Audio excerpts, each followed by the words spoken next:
Le CISA, 28e édition, bien, les grandes lignes, c'est une version plus alignée sur les entreprises de 2024 qui font face à de nouvelles menaces, des augmentations permanentes des réglementations auxquelles elles doivent se conformer. Pour mémoire, on peut citer DORA, nouvelle réglementation pour le monde financier dans l'Union européenne, NIS 2 pour les infrastructures critiques, qui va toucher énormément d'entreprises de l'écosystème européen, le RGPD, bien sûr, pour la protection des données personnelles, puis des lois également sur la protection des données personnelles aux États-Unis et ailleurs dans le monde.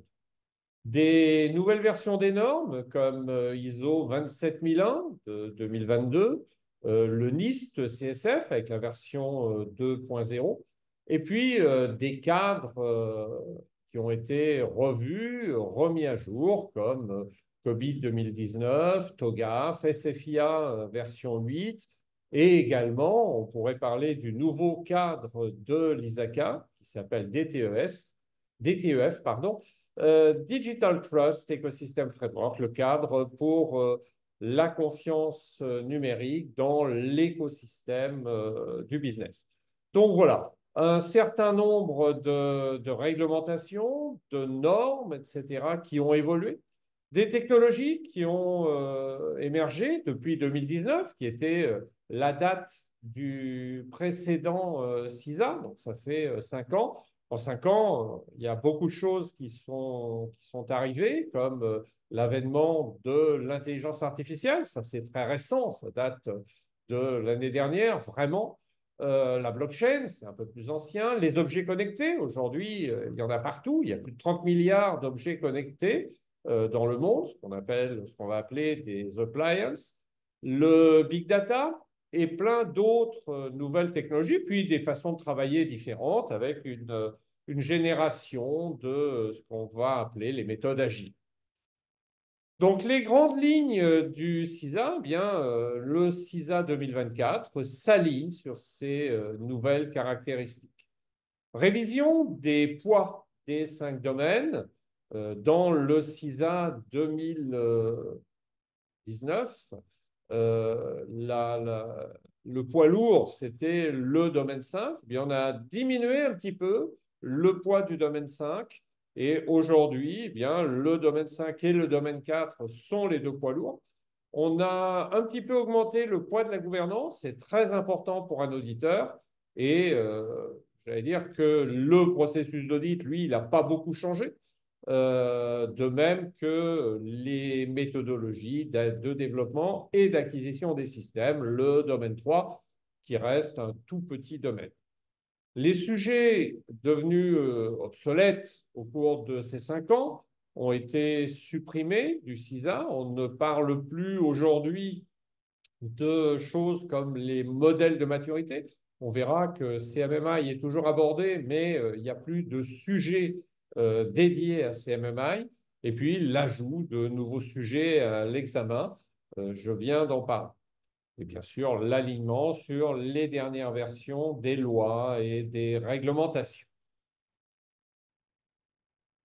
Donc l'examen du CISA de la version 2024, bien, il n'y a pas grand-chose qui a changé, mis à part le poids des domaines et les nouveaux items qui sont testés, on en a un petit peu parlé, l'examen ne change pas, il est toujours constitué de 150 questions multi-choix. À chaque fois, vous avez 4 réponses dans lesquelles vous devez choisir. Et l'examen est administré sur 4 heures, donc aucun changement à ce niveau-là. Aucun changement non plus sur la façon dont les questions sont choisies. L'ISACA dispose d'une grosse base de questions et en début d'examen, eh bien, il sélectionne, conformément au poids des différents domaines, un échantillon de 150 questions sur leur base de plusieurs milliers de questions.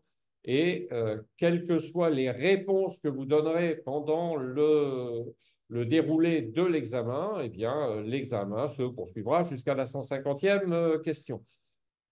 Ça veut dire que, à l'inverse d'autres organismes comme ISS Square, par exemple, avec le CISSP, ils n'ont pas encore intégré dans le CISA nouvelle version de l'intelligence artificielle qui permettrait de vous tester en fonction des réponses que vous donnez. Dans le CISSP, en fonction de la réponse que vous donnez à une question, eh bien, la question qui suit, grâce au moteur d'intelligence artificielle, la question suivante sera destinée à vérifier si vous avez bien compris la question précédente. Si vous avez répondu correctement par chance, ou si vous aviez vraiment compris, ou si vous avez mal répondu, pourquoi vous avez mal répondu et jusqu'à quel niveau vous connaissez vraiment le sujet.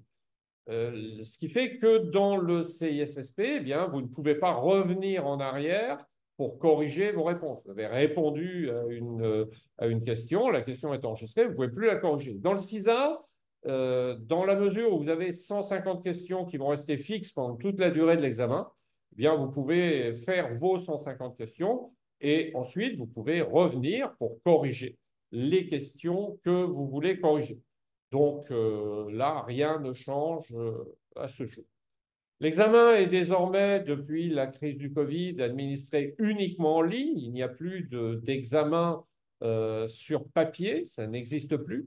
Alors, en ligne, vous pouvez le passer soit de chez vous, avec un petit logiciel à installer, un rendez-vous à prendre sur le site de PSI. Vous serez surveillé à distance au travers de votre micro et de votre caméra, ou sur un site PSI. Alors, il y en a 3 en France de mémoire. Vous vous rendez dans ce site et vous passez sur les ordinateurs du centre qui sont évidemment connectés au serveur d'examen qui, lui, est aux États-Unis. L'examen est toujours à livre fermé, donc aucune note, aucune aide possible. Ce ne sont que des connaissances qui sont dans votre tête. Toujours le même système de notation sur une échelle de 200 à 800 points, avec un score de passage de 450 points. Et par contre, la nouveauté, c'est que l'examen est désormais proposé en 7 langues: l'anglais, le chinois, le japonais, le coréen, l'espagnol, l'allemand et le français. Vous remarquerez que, outre l'anglais, qui est la langue officielle du business international, la part est belle pour les pays asiatiques, où c'est là où on va trouver le plus de certifiés CISA, à savoir la Chine, le Japon et la Corée.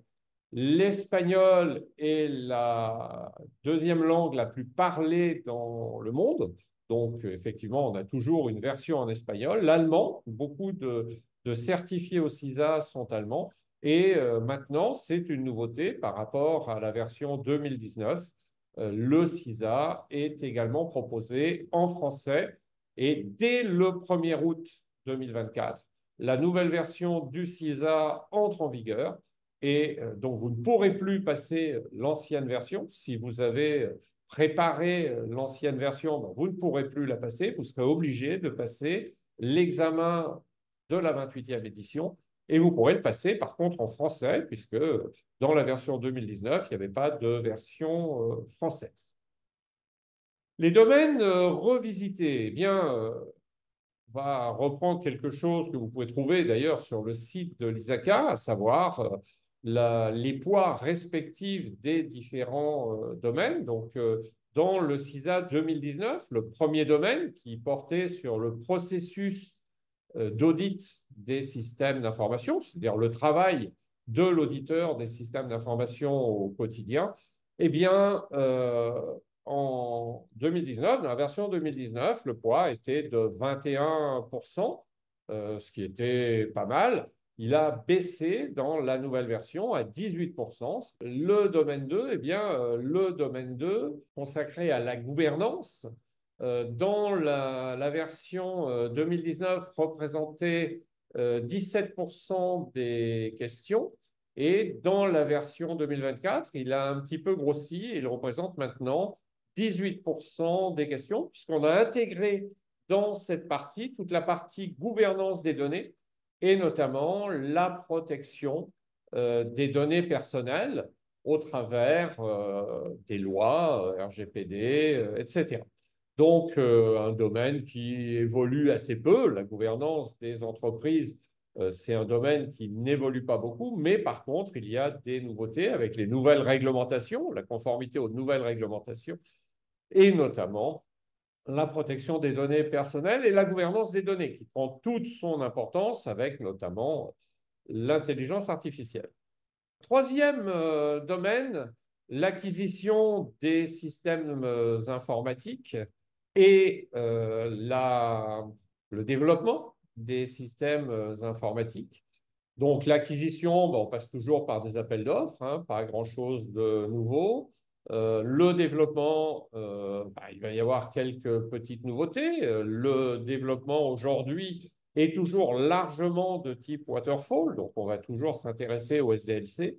Par contre, les entreprises font de plus en plus d'agile, de DevOps et de DevSecOps. Et donc, effectivement, des nouveautés au niveau des méthodes de développement avec ces nouvelles approches qu'on va évoquer un petit peu plus tard. Le domaine 4 qui est consacré aux opérations des systèmes d'information, c'est-à-dire à tout ce qui est production informatique, et à la résilience business. Alors ça, c'est un aspect très important.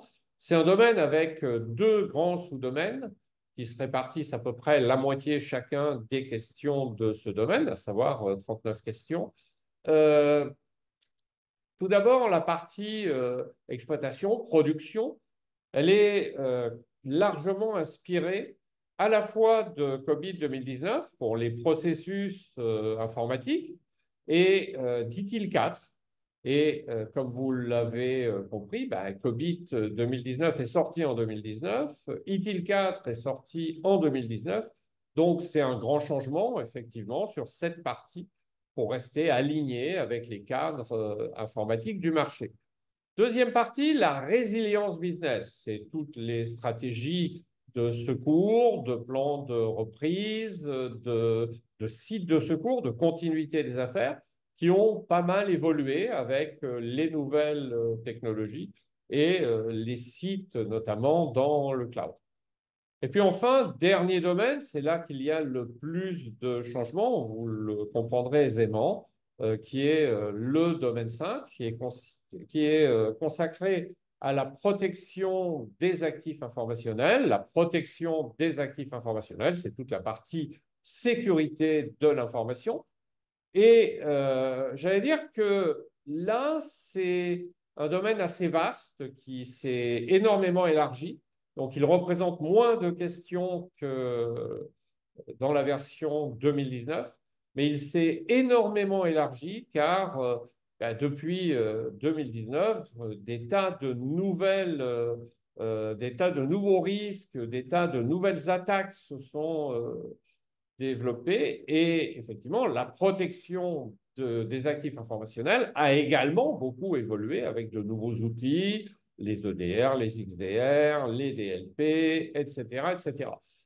Le rôle de l'auditeur n'est pas de rentrer dans le détail de la technologie, ça c'est un élément important. Le CISA ne change pas à ce niveau-là. Il s'adresse à des auditeurs des systèmes d'information et un auditeur des systèmes d'information, bien c'est avant tout quelqu'un qui va auditer la façon dont l'informatique crée de la valeur pour les métiers dans l'entreprise et aide effectivement à générer de la valeur pour les parties intéressées de l'entreprise. Eh bien, il est clair que tout cela a beaucoup évolué, que les attentes des parties prenantes ont beaucoup changé. Aujourd'hui, la sécurité commence à percuter au niveau de l'esprit des actionnaires, de l'État. On voit de plus en plus de choses dans la presse par rapport à ça. Et clairement, eh bien, la protection des actifs informationnels est un domaine qui a beaucoup changé, qui est devenu, j'allais dire, une des premières préoccupations des parties intéressées. Donc, le rôle de l'auditeur, c'est de connaître toutes ces méthodes, tous ces outils qui permettent, tous ces contrôles de sécurité qui permettent de protéger les actifs informationnels. Il ne s'agit pas de connaître dans le détail les technologies, mais il s'agit de connaître au minimum la façon dont ces technologies protègent les actifs informationnels et être capable de les auditer, toujours dans l'objectif de vérifier si ces outils, ces systèmes protègent de façon efficace la création de valeur pour les parties intéressées. Donc, voilà globalement la façon dont les 5 domaines ont été revisités. Nous allons maintenant rentrer un petit peu plus en avant dans chacun des 5 domaines. Tout d'abord, on va commencer par le domaine 1. Donc, le domaine 1, bien, c'est le processus d'audit du système d'information.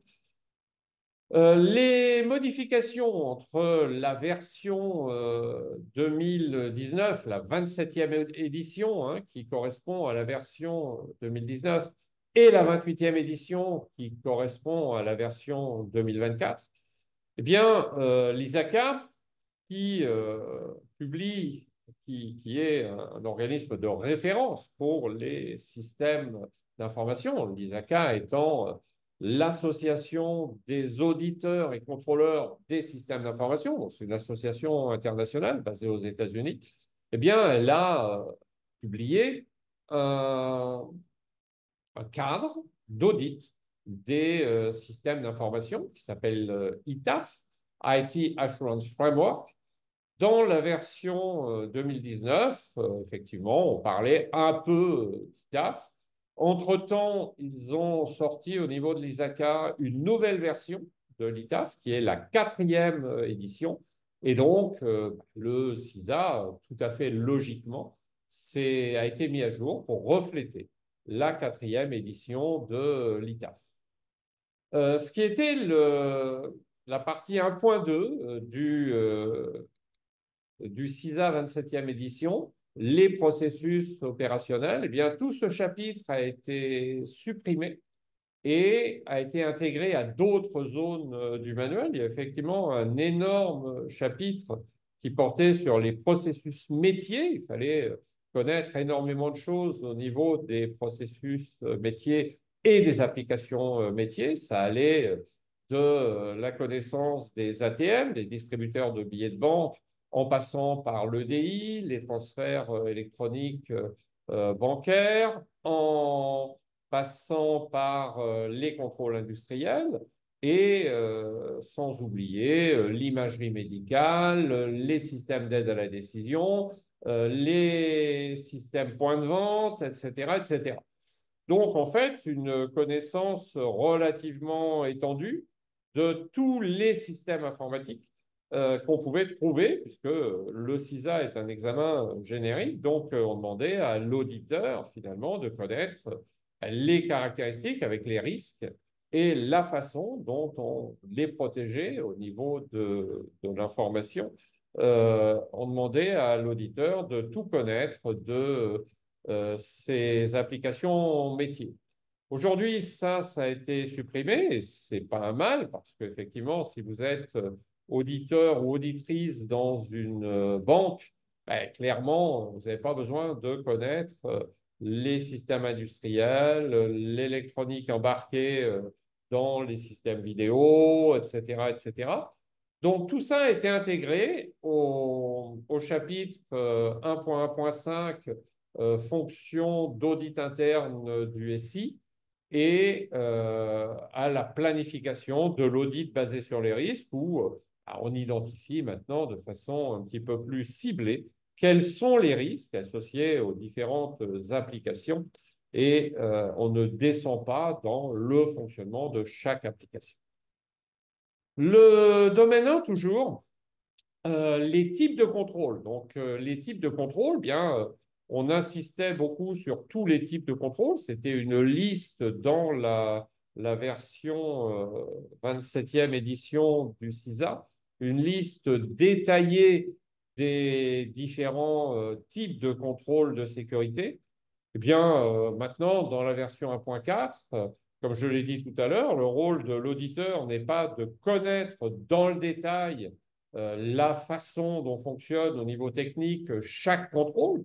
Donc, on a remonté un petit peu le niveau. Hein, et maintenant, la section 1.4 du domaine 1 met l'accent sur l'identification et la compréhension des contrôles à un niveau élevé, c'est-à-dire d'un point de vue de la vision de la direction, sans descendre dans le détail technique. Donc, je dirais que c'est de moins en moins technique afin de réduire les répétitions avec le domaine 5 étant le domaine consacré à la protection des actifs informationnels. Donc, on a mis à jour la section 1.4.1, les contrôles internes. Ce qu'on appelle les contrôles internes, ce sont les politiques, les processus, les procédures, les normes internes, les structures organisationnelles. On a mis à jour les contrôles des processus métiers, je le disais tout à l'heure, en fonction des métiers, bien, on va pouvoir utiliser des contrôles différents. Donc, on a mis à jour les contrôles des processus métiers. On met plus l'accent sur la relation entre le contrôle et le risque, c'est-à-dire que l'organisation doit, de façon régulière, au minimum une fois par an, et à chaque fois qu'un changement important se produit, l'organisation doit faire des appréciations de risque et en fonction de ces appréciations de risque, choisir en réponse au risque les contrôles adéquats qui sont les meilleurs, c'est-à-dire comment on va choisir le contrôle pour ramener le risque en dessous du seuil d'acceptabilité du risque.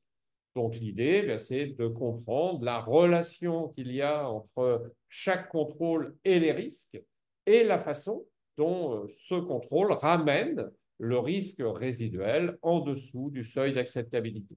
Et puis enfin, là, on va revenir sur une liste plus ou moins à l'après-vert des contrôles.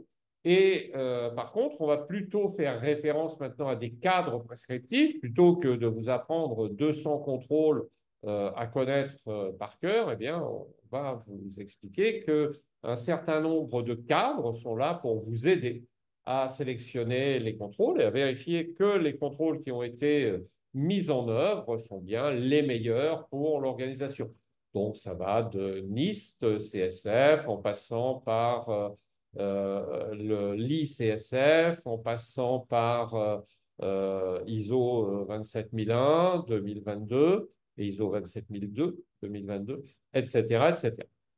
Et puis enfin, domaine 1 sur l'audit, planification de l'audit basé sur les risques. Maintenant, les informations ont été révisées pour être adaptées au processus métier. Donc, on a supprimé cette planification de l'audit basé sur les risques, qui était un peu générique, et on l'a intégré maintenant avec les processus métiers. Toujours le domaine 1, les types d'audit et les évaluations. Donc là, dans l'audit, dans le CISA 2019, vous aviez toute une liste de catégories d'audits, les évaluations d'opinion, les audits, les sondages, etc. Et bien maintenant, on a recentré tout ça pour définir un nouveau chapitre qui intègre des choses qui n'étaient pas dans la version 2019, que sont l'auto-évaluation des contrôles, CSA, Control Self-Assessment, et les audits intégrés, parce que dans les entreprises, bien, on fait de plus en plus d'audits intégrés, c'est-à-dire on ne fait pas uniquement un audit du système d'information, mais on fait des audits combinés avec le système d'information, la finance, l'administratif, etc., etc. La section 1.6, la gestion des projets d'audit.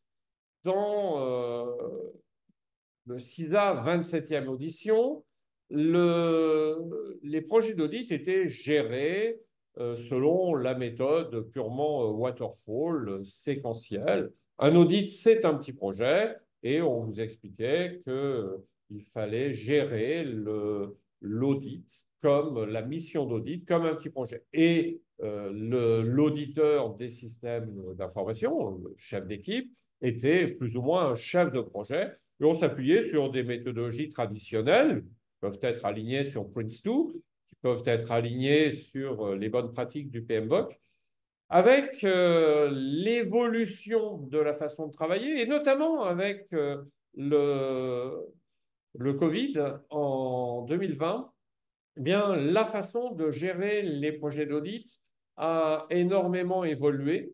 Et maintenant, on ne fait plus forcément de l'audit sur site, on peut le faire à distance. Donc là, la façon de gérer le projet a complètement changé. Et du coup, elle a également changé dans la manière d'approcher les missions d'audit, qui peuvent être aujourd'hui des approches agiles, c'est-à-dire des approches basées sur des boucles avec de la rétroaction, ce qui n'était pas le cas en 2019, où on faisait de l'audit séquentiel avec une étape 1, une étape 2, un rapport. Maintenant, on peut effectivement avoir des approches itératives pour gérer l'audit. L'analyse des données sur le chapitre 1.8, bien, l'analyse des données, on s'appuie sur des outils pour faire de l'analyse des données et on vous expliquait qu'on utilisait essentiellement ce qu'on appelle des CATS, Computer Assisted Audit Tools, c'est-à-dire les techniques d'audit assistées par ordinateur. Eh bien, en 2024, on va au-delà de ces CATS et maintenant, on a une section élargie sur l'analyse des données qui peut s'appuyer sur de l'intelligence artificielle et du machine learning. Et on peut également, d'ailleurs, utiliser l'intelligence artificielle et le machine learning pour le fonctionnement de l'organisation. Et bien, cela aura des impacts sur l'audit, puisque effectivement, il faudra aller auditer ces systèmes d'intelligence artificielle et de machine learning. Donc, on peut utiliser l'intelligence artificielle et le machine learning de deux façons. Soit il va falloir aller analyser les données de ces nouveaux systèmes. Donc là, on est dans les nouveaux systèmes métiers. Ou deuxièmement, on peut utiliser ces nouvelles technologies pour faire l'audit lui-même. Donc là, la section 1.7 qui est donc une nouveauté par rapport à la version 2019. Et enfin, dernier point sur l'audit des systèmes d'information, l'assurance qualité et l'amélioration du processus qualité, qui a été revu et mis à jour et qui n'est plus limité désormais au PDCA, c'est-à-dire à la roue d'EMU. Bon, voilà pour le domaine 1. Finalement, des changements, mais qui sont plutôt des changements relativement cosmétiques, pas de changement en profondeur. Le domaine 2, lui, subit quelques changements finalement assez profonds. Tout d'abord, donc le domaine 2, c'est la gouvernance et la gestion des systèmes informatiques. Eh bien, tout d'abord, dans la 27e édition, la gouvernance et la stratégie informatique et la structure organisationnelle évoluent. Et maintenant, eh bien, on a tout mis dans une section qui s'appelle structure organisationnelle, gouvernance informatique et stratégie informatique. Et on a ajouté notamment une section sur le modèle des 3 lignes de défense, qui est extrêmement utilisé aujourd'hui dans les entreprises. Et d'ailleurs, à ce sujet, je parlerai à la fin de la chaîne vidéo que nous proposons sur YouTube pour les gens qui préparent le CISA. Eh bien, notre dernière vidéo que j'ai mis en ligne il y a 2 jours porte effectivement sur ce modèle à 3 lignes de défense qui est maintenant testé au CISA. Donc, si vous n'avez pas la nouvelle version du CISA et que vous avez préparé votre examen sur l'ancienne version et que vous ne serez pas prêt pour le 1er août, eh bien, n'hésitez pas à aller voir cette vidéo qui vous aidera à répondre aux potentielles questions de la nouvelle version. Toujours dans les différences, eh bien, la suppression de la section 2.7 sur les modèles de maturité. Dans la version 2019, il était question de plusieurs modèles de maturité, et notamment du CMMI. Là encore, vous avez sur notre chaîne YouTube une vidéo qui décrit le modèle CMMI. Eh bien, cette section a été supprimée dans le domaine 2. Et aujourd'hui, eh bien, on y fait référence à ces modèles de maturité. On y fait référence dans les autres sujets du CISA, mais par contre, il n'y a plus de chapitres intégrés. Mais comme l'auditeur doit connaître les modèles de maturité pour pouvoir faire ses missions d'audit, il est clair qu'il peut y avoir des questions, même s'il n'y a plus de sujets dans le manuel, il peut y avoir des questions qui portent toujours sur ce sujet.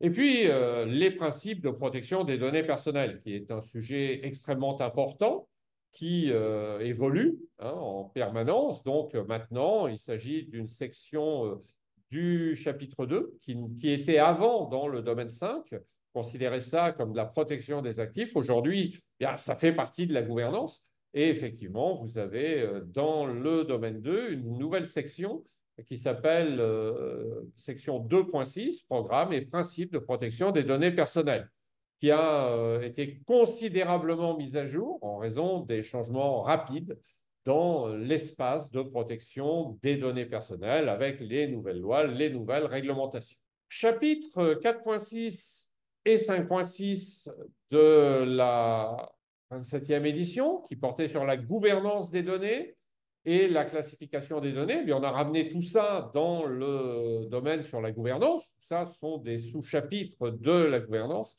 Et maintenant, vous avez une section 2.7 qui s'appelle gouvernance et classification des données, qui là encore a été considérablement mise à jour pour être alignée sur les nouvelles lois, les réglementations et les nouveaux outils en matière de protection des données personnelles.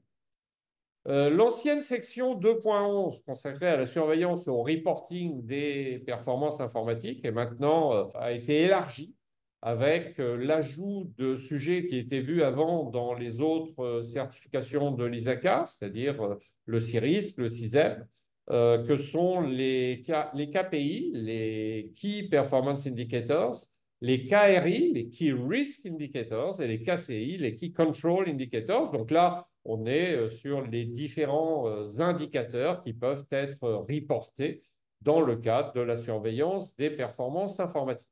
Et enfin, chapitre 2.12, l'assurance qualité et la gestion de la qualité de l'informatique, qui devient maintenant le chapitre 2.11, avec l'ajout d'une section consacrée à l'excellence opérationnelle.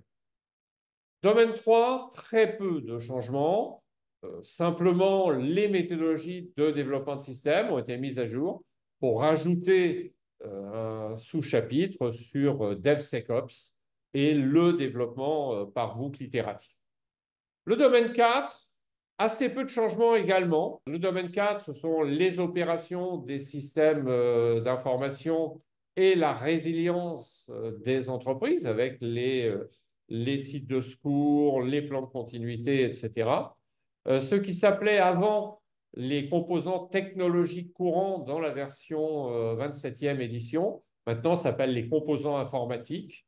La sous-section des composants technologiques courants, elle a été répartie en partie sur le domaine 4 pour les composants informatiques et sur le domaine 5 pour tout ce qui est de la sécurité. Et donc, la sous-section mise en réseau, qui était dans le domaine 4.1, est partie dans le domaine 5 où on a une section entière consacrée à la gestion des réseaux. Les informations obsolètes ou désormais courantes doivent être supprimées, c'est-à-dire qu'on détruit les informations lorsqu'on n'en a plus besoin.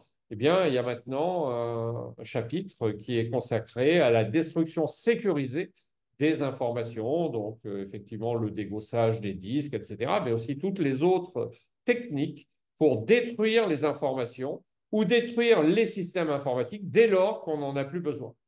Et les radiofréquences ondes courtes sont désormais intégrés aux technologies de communication sans fil qui incluaient déjà le Wi-Fi, le Bluetooth et maintenant le RFID. La section sur le end-user computing. Le end-user computing, c'est toute l'informatique réalisée par les utilisateurs. C'est notamment toutes les macros qui sont écrites dans des systèmes bureautiques type Excel ou Access par les utilisateurs, qui ne sont pas soumises à des contrôles de la part de la direction informatique et de la qualité, donc sont souvent pas testés, sont pas sauvegardés, ils sont pas protégés, puisque les outils type Excel ne proposent qu'un mot de passe qui est facile à craquer. Donc, les données ne sont pas chiffrées, hein, simplement un mot de passe pour accéder aux feuilles de calcul. Les systèmes sont faciles à craquer et il n'y a pas de log possible sur ces systèmes. Donc, on ne sait pas qui a accédé aux données. Eh bien, tout ça a été mis à jour et on a rajouté un élément très important qui est le shadow IT, c'est-à-dire toute l'informatique qui est inconnue de la direction des systèmes d'information ou de la sécurité, c'est-à-dire tous ces outils qui sont chargés directement par les utilisateurs, utilisés sans qu'ils aient été testés en matière de sécurité, qui présentent peut-être des failles de sécurité et donc des risques pour le système d'information. Et une nouvelle section a été rajoutée, qui est très importante, sur la gestion des logs. Comment on doit gérer les logs, comment on synchronise les horloges, comment on protège les logs contre les réécritures, l'effacement, etc. Donc, une nouvelle section là-dessus. Et puis enfin, eh bien, on va aborder le domaine 5, qui est le domaine qui subit le plus de changements dans la nouvelle version du CISA, la protection des actifs informationnels. Donc, tout ce qui était redondance, notamment entre les 4 premiers domaines et le domaine 5 a été éliminé. Et maintenant, les informations ne sont plus qu'à un seul endroit dans le CISA, dans le corpus de connaissances, ce qui est évidemment plus facile pour les retrouver. Et bien sûr, les informations sur les contrôles techniques ont été grandement révisées et mises à jour, puisque la technologie a énormément changé depuis 2019.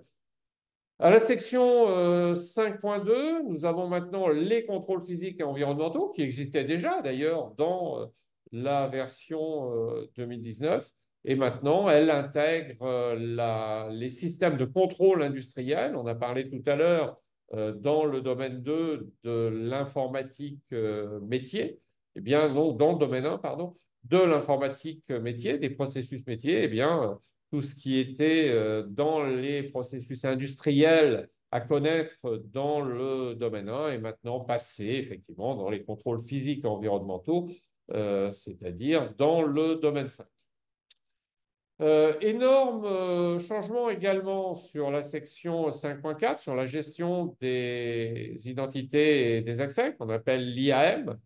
Bien, des sections ont été ajoutées, comme l'architecture Zero Trust, qui est quelque chose qui n'apparaissait pas dans la version 2019 et qui est effectivement très importante aujourd'hui, en 2024. La gestion des accès privilégiés, l'administration de la gouvernance des identités, l'identité as a service, identity as a service, qui est devenue également très importante en 2024, et la gestion des droits numériques avec tout ce qui est protection des données, notamment. La sécurité des réseaux et des points de terminaison. Eh bien, là, on a largement élargi le domaine sur le réseau, qui est devenu un gros sous-domaine, et des sections ont été ajoutées sur le stockage en réseau, avec notamment les NAS, mais pas que, la gestion unifiée des menaces, la segmentation du réseau et la sécurité des points de terminaison, y compris les EDR, les XDR et les MDR. Et enfin, une nouvelle section, 5.5, prévention de la perte des données, a été rajoutée à cette partie sur la sécurité du réseau, Il s'agit des solutions de DLP, Data Leak Protection Solution, qui maintenant prend une part de plus importante dans les contrôles de sécurité et notamment qui fait partie des 93 mesures de l'annexe A d'ISO 27001 qui est rentrée également maintenant au CISA. Toujours une importance marquée sur le chiffrement des données et des technologies liées au chiffrement, qui s'appelle maintenant cryptage des données, avec trois nouvelles rubriques, la cryptographie quantique, le chiffrement homomorphe et Kerberos, qui ne figuraient pas dans la 27e édition et qui font leur entrée à la 28e édition. Une nouvelle section très importante sur les environnements cloud et les environnements virtualisés. Comme vous le savez, aujourd'hui, le cloud a pris de plus en plus d'ampleur au niveau des entreprises et clairement, il est évident qu'il faut connaître aujourd'hui tout ce qui concerne le cloud. Et ça fait le lien, effectivement, avec cette sécurité dans le cloud. Donc, cette section 8 est une section assez lourde, avec certainement un certain nombre de questions à l'examen. On a un peu développé ce qui était la section 5.12, les programmes de formation, de sensibilisation à la sécurité, qui ont été élargis et mis à jour avec les approches de sensibilisation. La section 5.13 de la 27e édition, qui était consacrée aux méthodes et techniques d'attaque des systèmes d'information, a été complétée avec des nouveaux types d'attaques, notamment un type d'attaque qui prend de plus en plus d'ampleur aujourd'hui au niveau des organisations, qu'on appelle le ransomware ou les rançongiciels.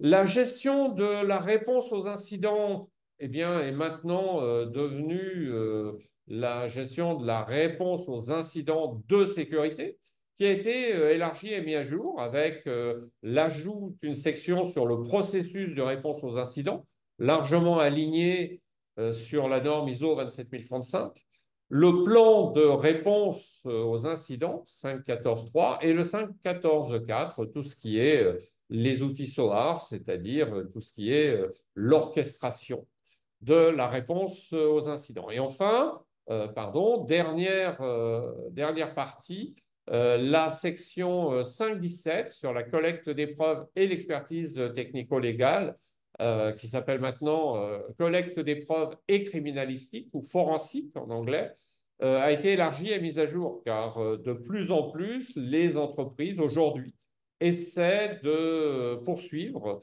devant les tribunaux les attaquants. Donc, clairement, les outils et les techniques de collecte des preuves, notamment la protection de la traçabilité, sont extrêmement importants et cette section prend de plus en plus d'ampleur.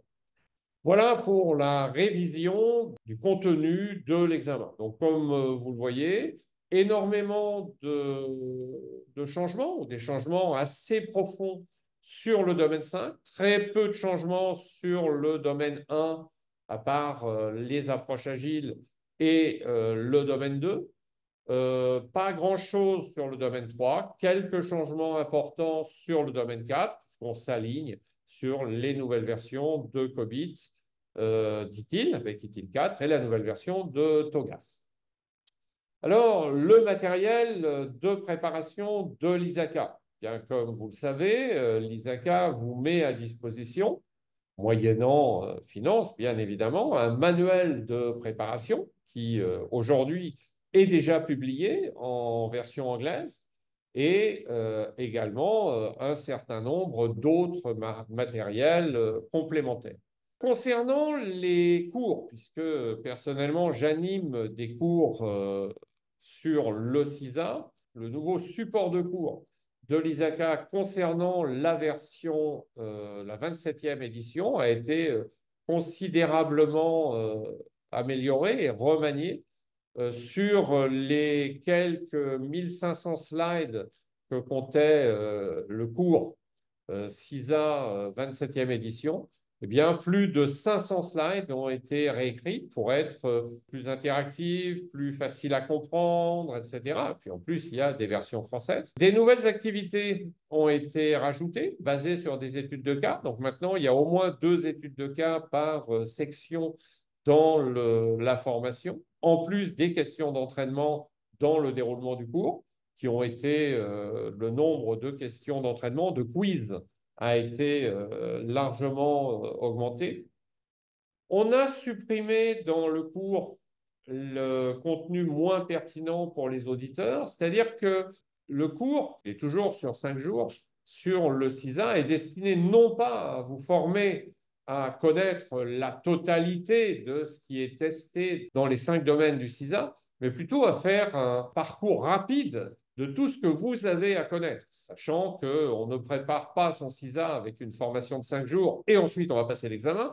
On prépare son CISA éventuellement avec un bootcamp de 5 jours pendant lequel, avec le formateur, on fait une revue globale de tout ce qui doit être connu. Et ensuite, il y a encore au minimum, j'allais dire, une centaine ou 150 heures de préparation personnelle à faire individuellement pour se préparer en allant fouiller dans les manuels et les supports que nous mettons à votre disposition.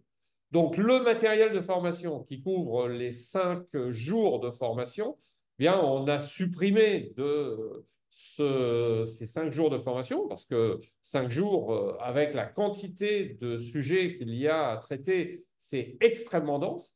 On a supprimé les sujets qui étaient les moins pertinents et on vous fait confiance pour aller les apprendre après coup dans les supports qui vous sont remis et dans le manuel que vous aurez acheté, ainsi que dans la base de questions qui testent, elle, par contre, la totalité du contenu et qui vous fournit des réponses expliquées qui sont censées vous aider à comprendre les sujets que vous n'auriez pas bien compris. Le matériel de formation, comme l'examen, contient du contenu supplémentaire qui est aligné sur les préoccupations en matière de sécurité de l'information en 2024. Et l'accent est plus porté sur la préparation à l'examen avec davantage d'informations sur comment réussir l'examen. Une slide très importante concerne le temps. Aujourd'hui, nous sommes début juin, donc si je présente, si je me place ici, eh bien, le manuel en anglais est déjà disponible sur le site de l'ISACA. L'e-book, alors il est disponible en anglais, uniquement en anglais, au format imprimé et au format e-book. La base de questions de l'ISACA est déjà disponible en anglais et les matériels pour les formateurs accrédités, comme moi, sont aujourd'hui disponibles en anglais. Et effectivement, je délivre déjà les formations CISA sur la 28e édition. Aujourd'hui, je ne délivre plus de formations sur la 27e édition. Les formations que je délivre aujourd'hui, compte tenu qu'il faut 100 à 150 heures de préparation pour passer l'examen après avoir suivi la formation, eh bien, ça signifie que, effectivement, si des gens suivent aujourd'hui la formation, ils passeront probablement l'examen après le 1er août sur la nouvelle version. Et donc, effectivement, les cours aujourd'hui qui sont délivrés dans les formations sont des cours déjà sur la 28e édition pour laisser aux gens le temps de se préparer. Donc, effectivement, on utilise déjà le matériel de formation de la 28e édition. D'ailleurs, en ce moment, j'ai pas mal de sessions de formation. Dès lundi, j'en ai une en France sur la 28e édition. La semaine d'après, j'en ai une autre en France, etc. Ça s'enchaîne. Et on est bien sur la nouvelle édition du CISA pour que les gens puissent passer leur examen. Hein, donc, on est là, début juin, pour que les gens puissent passer leur examen début août. 150 heures de préparation, ça vous laisse finalement 1 mois et demi pour vous préparer. C'est clair que vous la passerez plutôt au mois d'août. Début juin, c'est-à-dire le 5 juin, a été publié le cours en ligne de l'ISACA en anglais, bien sûr, hein, Online Review Course, qui a été amélioré avec un peu moins d'heures de vidéo que dans la précédente version. Et les questions-réponses qui étaient publiées jusqu'à maintenant en format électronique, c'est-à-dire directement sous forme de base de questions interactives, ont été publiées au format papier et sont disponibles depuis le 5 juin.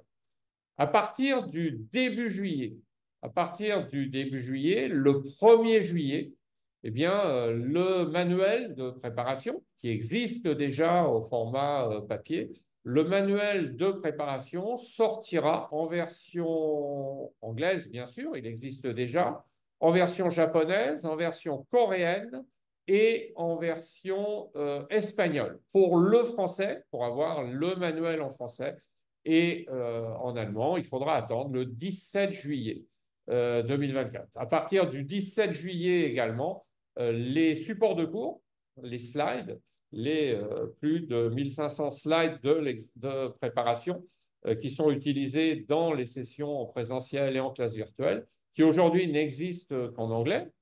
Moi, j'anime en français, mais je m'appuie sur des slides en anglais. À partir du 17 juillet, eh bien, on aura officiellement les slides de l'ISACA en chinois, en japonais, en espagnol, en allemand et en français. Grande nouvelle, hein, les slides en français et correctement traduits cette fois-ci.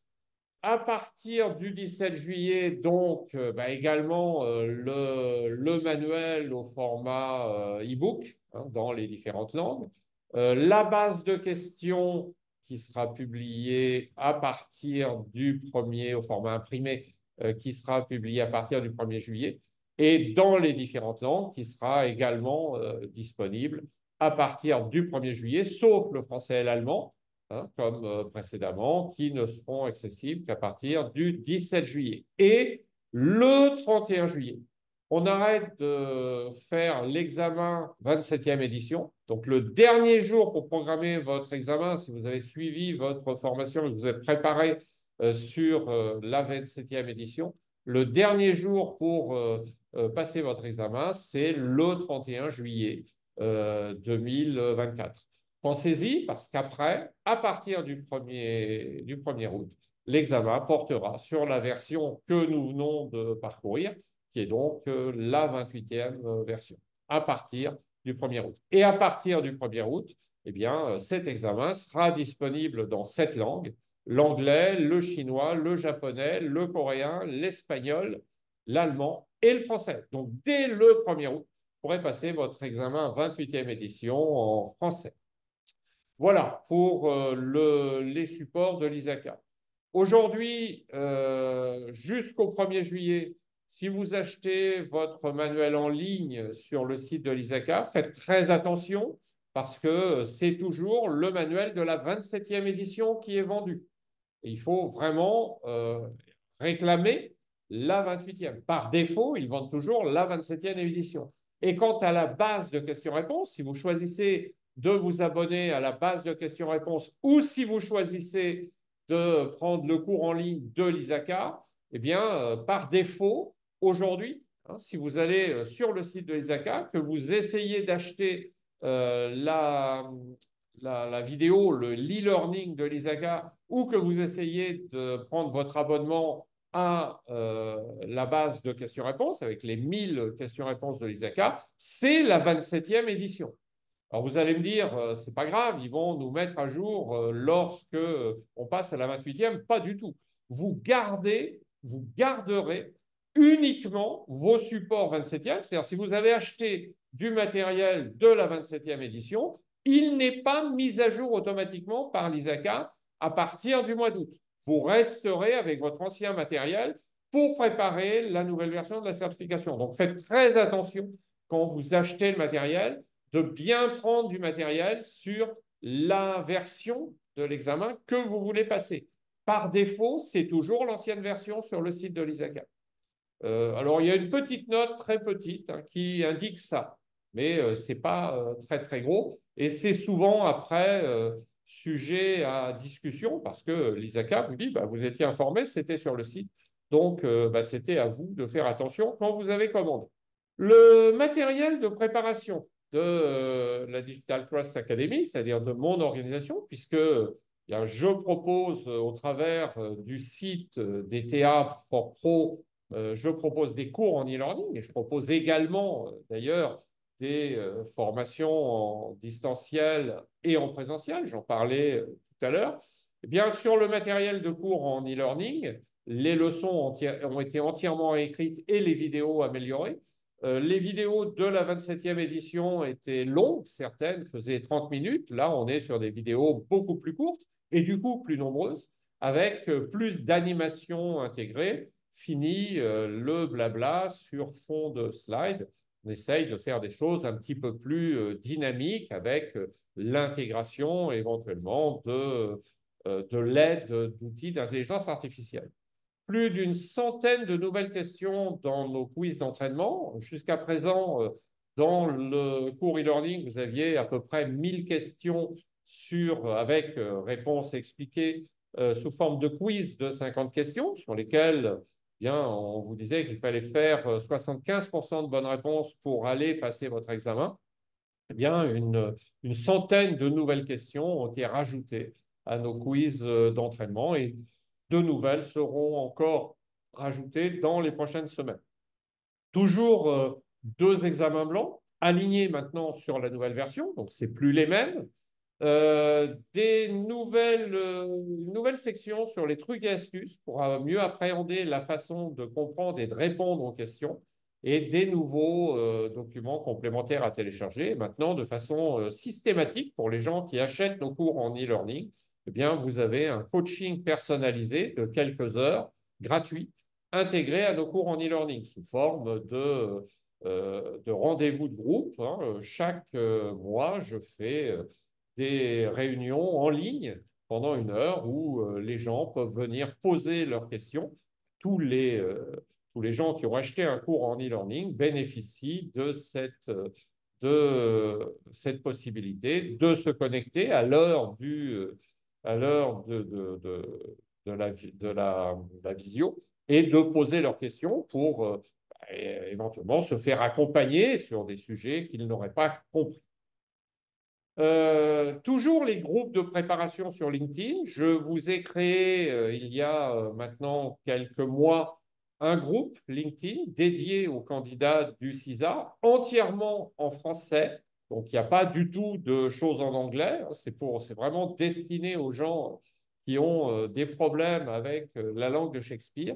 Et sur ce groupe LinkedIn, qui est entièrement gratuit, donc vous vous connectez sur le lien qui est là, vous demandez à adhérer, à devenir membre du groupe, eh bien, vous avez chaque semaine une question interactive exclusive, c'est-à-dire qui ne figure pas dans les 1100 questions de la base de questions, qui est une nouvelle question chaque semaine, interactive. C'est-à-dire que vous cliquez sur la réponse pour voir si vous avez bon ou faux. C'est vraiment interactif. Et vous avez l'explication des réponses, des 4 réponses à la question chaque semaine. Donc, chaque semaine, vous en avez une nouvelle qui ne figure nulle part ailleurs. Toutes les 2 semaines, vous avez une question vidéo que j'appelle The Question of the Week, en français toujours, avec explication de la réponse. Donc ça, c'est le premier et le troisième mardi de chaque mois, en général entre 8 h et 10 h du matin, heure de France, entre 6 h et 8 h du matin GMT. Je publie une nouvelle question vidéo avec explication de la réponse. Ça dure en général autour de 7 minutes et je vous explique en détail comment la chose la plus importante, ce n'est pas vraiment la réponse, c'est comment il faut comprendre la question et comment il faut interpréter la question pour y répondre correctement. Sur ce groupe, vous avez également des ressources complémentaires, des articles de blog, des livres blancs, des vidéos d'explication sur des sujets d'examen. Je vais en reparler un petit peu plus tard, qui sont également diffusés sur ma chaîne YouTube.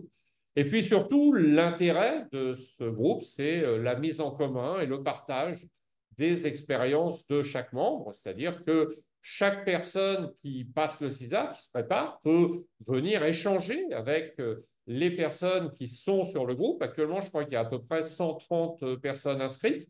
N'hésitez pas à partager pour qu'il y en ait de plus en plus. Et l'idée, c'est effectivement que tout le monde s'entraide. C'est vraiment un groupe d'entraide sur la préparation avec le partage des expériences.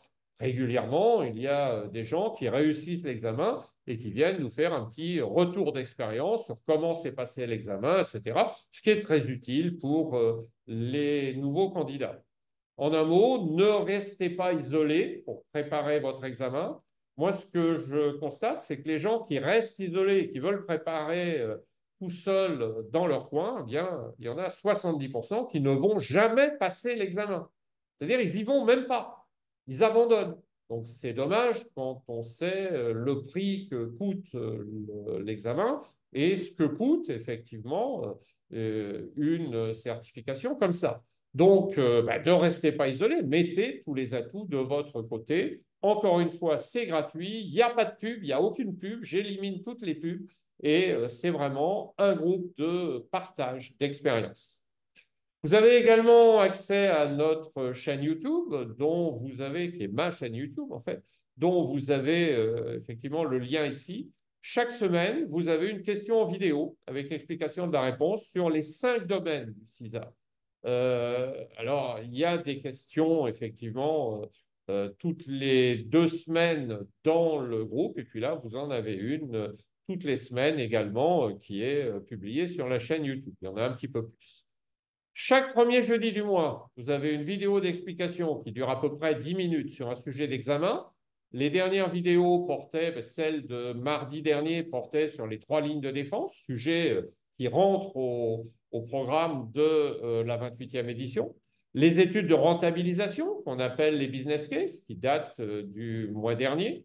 Les balance scorecards du mois d'avant, donc les tableaux de bord prospectifs. Le CMMI, dont vous avez un certain nombre de vidéos d'explication que j'ai appelé pompeusement l'explication de l'expert, qui est en fait une explication détaillée d'un sujet qui peut tomber à l'examen sur une dizaine de minutes, entièrement en français, là encore.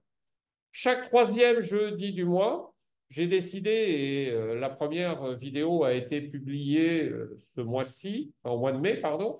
Chaque 3e jeudi du mois, je vais expliquer un terme qui est important et sur lequel il peut y avoir des questions à l'examen. Là, c'est une vidéo de 5 minutes expliquant un terme important utilisé couramment dans les questions d'examen. La première vidéo portait sur le propriétaire des données. Qui est le propriétaire des données? J'entends souvent dans les entreprises, on me dit c'est l'informatique, mais absolument pas, et surtout pas l'informatique. Donc, clairement, qui est le propriétaire des données et quel est son rôle et quelles sont ses responsabilités? La prochaine, qui sera publiée le 3e jeudi du mois de juin, portera sur la différence entre due diligence et due care. Quand je pose les questions dans mes formations, les gens ont entendu un petit peu parler de due diligence. Souvent, due care, ils ne savent pas ce que c'est. Or, il y a des questions, il y a même plusieurs questions qui portent sur ces choses-là. Il y aura ensuite des explications de termes, probablement en juillet, sur la différence entre la capacité de risque, l'appétit du risque, le seuil d'acceptabilité des risques, voilà, donc sur les aspects liés au risque. Et puis enfin, des webinaires réguliers sur des sujets importants dans le cadre de l'examen. Ce webinaire inaugurait cette série en présentant le contenu de la 28e version. Ces webinaires sont également mis en ligne sur la chaîne, sur notre chaîne YouTube à laquelle vous pouvez accéder. Et puis dans les prochaines semaines, de nombreuses nouveautés sur la chaîne YouTube avec des nouvelles séries de vidéos, notamment une série qui s'appellera Focus sur, où là on fera un focus, alors non plus sur le CISA, mais sur d'autres, soit sur des cadres, focus sur ISO 27001 2022, focus sur le NIST CSF 2.0, focus sur COBIT, focus sur des TEF, etc. Donc sur des cadres, des normes, des réglementations, focus sur NIS2. Voilà. Une communauté d'échange plus riche par abonnement, c'est-à-dire que vous aurez toujours, je ne vais pas supprimer les groupes LinkedIn qui sont gratuits, mais je vais proposer sur un autre site une communauté d'échange plus riche, avec plus de ressources, beaucoup plus dynamique par abonnement. Et donc, il y aura un petit abonnement mensuel à payer. Ce ne sera pas très, très élevé, peut-être de l'ordre de 5 à 10 euros par mois pour pouvoir se faire accompagner et avoir accès à des questions plus fréquentes avec, en direct, en live, avec un expert sur des sujets qui sont posés à l'examen. Un accompagnement sous forme de plan de travail chaque semaine qui vous sera adressé à partir du moment où vous souscrirez, eh bien, vous recevrez chaque semaine un plan de travail parce que les gens face à l'e-learning, ils commencent et puis ils s'épuisent très vite. L'idée, c'est toutes les semaines, on leur donne un programme de travail. Bon, rassurez-vous, il est léger, hein, c'est 2 heures de travail par jour qui vous permettent normalement en 9 semaines d'arriver à réussir votre examen avec un programme de quiz à réaliser, etc. Donc, c'est vraiment, j'allais dire, un peu comme le cahier de texte hein, de ce que vous aurez à faire dans la semaine et qui vous permettra de passer à la semaine suivante. Et normalement, en 9 semaines, vous devez être prêt à passer votre examen. Donc, dans les 3 mois qui suivent le début de votre préparation. Et puis, il y a une évolution des cours sur la plateforme avec davantage d'interactions avec l'intelligence artificielle. Voilà, je pense qu'on a à peu près terminé cette session. Pour lire mes articles de blog, j'ai un blog qui s'appelle ab-consulting.fr/blog et vous avez également le site pour l'e-learning. Donc là, ce sont des vidéos, effectivement, qui s'appelle www.dtaforpro.fr. Et bien sûr, vous pouvez me suivre sur LinkedIn si on n'est pas déjà en relation, sur Facebook et vous avez les liens sur la chaîne YouTube. Si vous êtes intéressé par d'autres formations et certifications, je suis également certifié et accrédité sur tout ça et sur d'autres, donc n'hésitez pas à vous connecter et à regarder et à me poser des questions. Vous pouvez effectivement m'envoyer des mails sur mon adresse personnelle alain@2abassociates.com. Donc, je vais vous souhaiter un excellent week-end. Merci d'avoir participé à ce premier webinaire. Il y en aura d'autres hein, sur différents sujets. Donc, j'espère vous y revoir et surtout, n'hésitez pas à inviter vos collègues, vos amis, etc., pour que ces webinaires aient de plus en plus de visibilité. Merci à tous, excellent week-end et à très bientôt.